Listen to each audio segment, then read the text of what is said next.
الحب في مرحلة الخطوبة. في شباب كتير بيقف مرحله العشق يجي لك تاني، بس يا عم الشيخ طب يعني في حاجات حلوه. الحب ده انا عشقتها كده كده ما بقاش شايف. في بنات كتير بيقف في نفس المرحله، مرحله العشق. حياتك الحق اخلع من بدري. اخطر حاجه اخطر حاجه الموضوع ده مش اخطر حاجه جدا جدا اقسم بالله جدا. اخطر حاجه. دي كلها مشاكل هم بيقعوا فيها. هنا الحب بيجي. لا يعني أنا الحب النقطه دي مهمه جدا. دي مهمه جدا مهمه جدا. وتلاقيهم عاملين زي العصافير كده قاعدين يتكلموا مع بعض وبتاع. دي مشكله كبيره جدا، لازم الشباب يبقوا فاهمينها ومستوعبينها قبل الزواج. الحب في مرحله الخطوبه اخطر حاجه اخطر حاجه. الموضوع ده مش اخطر حاجه جدا جدا اقسم بالله جدا. اخطر حاجه. يعني انا لسه حد قريبي من بعيد شويه، بس هي بنت قريبتي والله متقدم لها سيدنا، يعني حد كويس جدا. وكان جايب لها، مش هقول لك بقى، ده جايب لها المهر مش عارف تقريبا معدي ال 60,000 تقريبا. نعم. قصدي الشبكه معذره. معدي فلوس كتيره يعني. نعم. وجاي من البلد ونوع على خير، وهيجيب لها الشقه. عاوز ايه تاني؟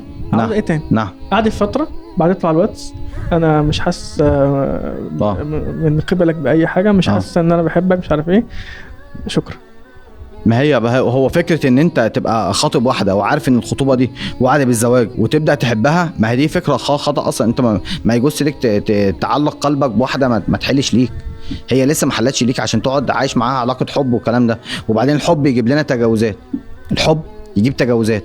وبعدين لما تيجي تسيب بسبب ان انت، لان الخطوبه دي كلها مرحله اختبار. الخطوبه كلها مرحله اختبار. فبتيجي بعد الحب ده كله عايز تسيب، تقعد تقنعه يجي لك تاني، بس يا عم الشيخ طب يعني في حاجات حلوه. في طب بص، طب ممكن نتغاضى عن دي. طب ممكن في الاخر تخيل الشاب يجي يقول لي ايه، طب بص يا عم الشيخ انا هتجوزها وانا اعتبر المهر ده عادي، خلعتني بقى، اتسجنت، مش مشكله، المهر ده مني ليه؟ قلت له توكل على الله، اسلك طريقك فالطريق مليء بالاشواك التي لا تراها. فبقى خلاص بقى اقول له ايه؟ اقول له كمل. فهو بيكمل لانه كده كده هيقع. كده كده هيقع. ما بقاش شايف. في شباب كتير بيقع في مرحله العشق. في بنات كتير بيقع في نفس المرحله، مرحله العشق دي وهو لسه خاطب. فانت مش هتعرف تاخد اختيار. انت مرايه الحب عمية. هتعرف تميز ازاي امها بتعمل ايه وابوها بيعمل ايه والمواقف اللي بيعملوه. انت احيانا لسه هتكتشف حاجات وانت ماشي لحد قبل دخلتك. احنا شغالين لسه في مراحل الاختبار. وبقول دايما لو لحقت اكتشفت حاجه هتخرب حياتك، الحق اخلع من بدري قبل ما تيجي تخلع وانت بعيال الدنيا تبقى صعبه وتبقى غرست. وبنقعد نحل معاك على اضعف اسوأ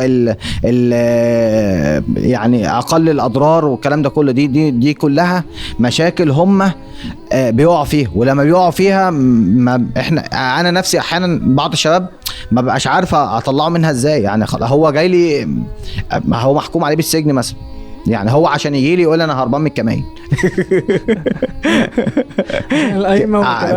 كل حاجه. الزواج بقت عمليه حسابيه عند كتير من الناس، مخليها مش عمليه زواج، عمليه تجاريه.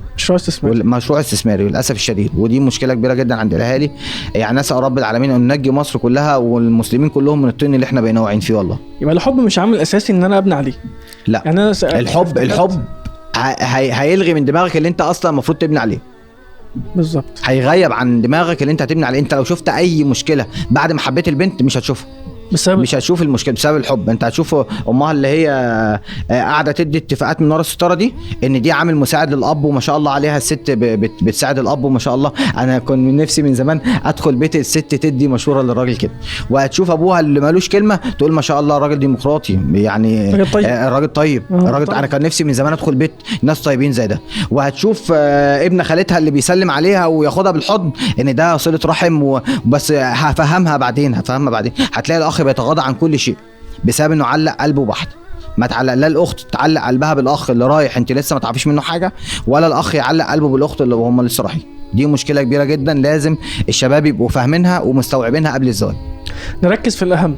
انت ركز بس الاختبار. لان انت احتمال كبير جدا قبل الدخله تجي لي اقول لك في مطب.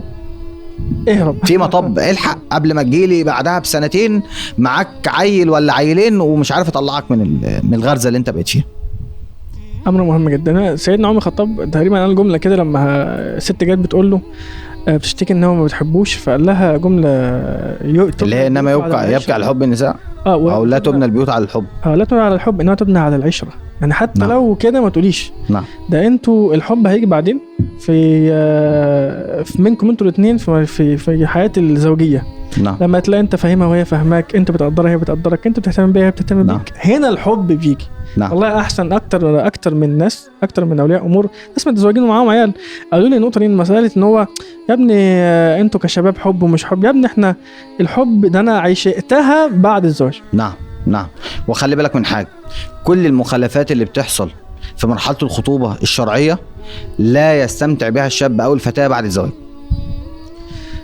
النقطه دي مهمه جدا، دي مهمه جدا، مهمه جدا. البركه. تلاقي واحد متجوز واحده بقالهم 20 سنه وتلاقيهم عاملين زي العصافير كده قاعدين يتكلموا مع بعض وبتاع، وتلاقي واحد لسه متجوز واحده بقالهم شهرين مش طايقها ولا طايقين بعض، وكل واحد ماسك الموبايل وقاعد في جنب. حصل. ليه؟ لان هم خالفوا ربنا سبحانه وتعالى، قاعد يكلمها واتس ليل ونهار ويكلمها، وده كله خلوه غير لا تجوز اصلا. حصل. لا تجوز، دي وعد بالزواج. يخرج معاها في الخطوبه. ولما بقول لواحد تقبل لاختك يقول لي لا، اما اقابلها لخطيبتك ازاي؟ يعني انت قابل كده ازاي؟ يقول لها ما هعرفها ازاي؟ هو انت بتعرف حاجه ولا ربنا سبحانه وتعالى هو اللي بيعلمك. اتقوا الله ويعلمكم الله.